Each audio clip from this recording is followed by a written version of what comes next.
कातखेडा येवता मलकापूर मार्गे अकोल्याला जोडणाऱ्या रस्त्यांची वाताहत झाली। नेमका रस्ता आहे की नाही, की फक्त नदी किंवा शेत रस्त्यातून जातो तसे फक्त चढ खड्डेच आहेत त्याचा थांगपत्ताच नाही। या रस्त्याने ये जा करणाऱ्यांची खूप मोठी वर्दळ असते।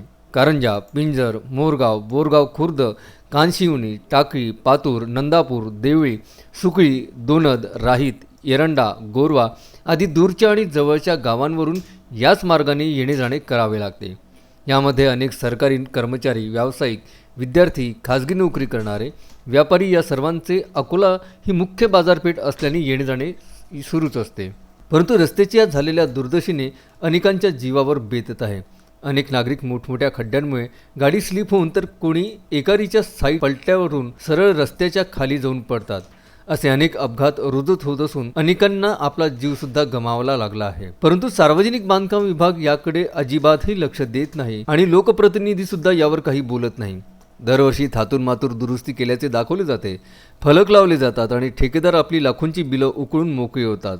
परिस्थिती मात्र जैसे ते वैसेच राहते। मागील विधानसभा इलेक्शनच्या वेळी सुद्धा रस्त्याच्या लोकार्पण फलक तत्कालीन आणि स्थानिक आमदार, तत्कालीन पालकमंत्री रणजित पाटील यांच्या हस्ते लावले गेले, तेव्हा विद्यमान पंचायत समिती सदस्य राजेश वावकर यांनी रस्ता झालाच नाही तरीही लोकार्पण फलक कशाचे लावता प्रश्न पालकमंत्र्यांना केला होता। तेव्हा त्यांनी चांगला रस्ता बनवून देऊ असे आश्वासनही दिले होते। अनेक दिवसांपासून सदर रस्ता प्रस्तावित असून सर्व नागरिक रस्त्यांकरिता आपल्या संतप्त प्रतिक्रिया व्यक्त करीत आहे। कानशिवनी ते मलकापूर या संपूर्ण रस्त्याचे अंतर 18 किलोमीटर असून सदर रस्ता हा रुंदीकरणासह पूर्ण नवीन करावा अशी मागणी सर्व परिसरातील गावचे नागरिक करीत आहे। अन्यथा तीव्र आंदोलन छेडण्याचा इशाराही त्यांनी दिला आहे। अनेक दिवसांपासून सदर रस्ता प्रस्तावित असून रस्त्याने असंख्य नागरिक जाणे येणे करतात, त्यामुळे अनेक वाहनांची वर्दळ या रस्त्याने असते।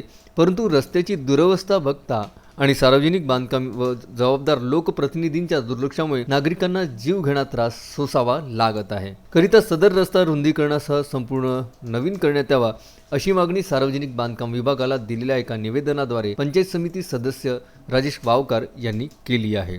बाळासाहेब गणोरकर, विदर्भ न्यूज, मूर्तिजापूर।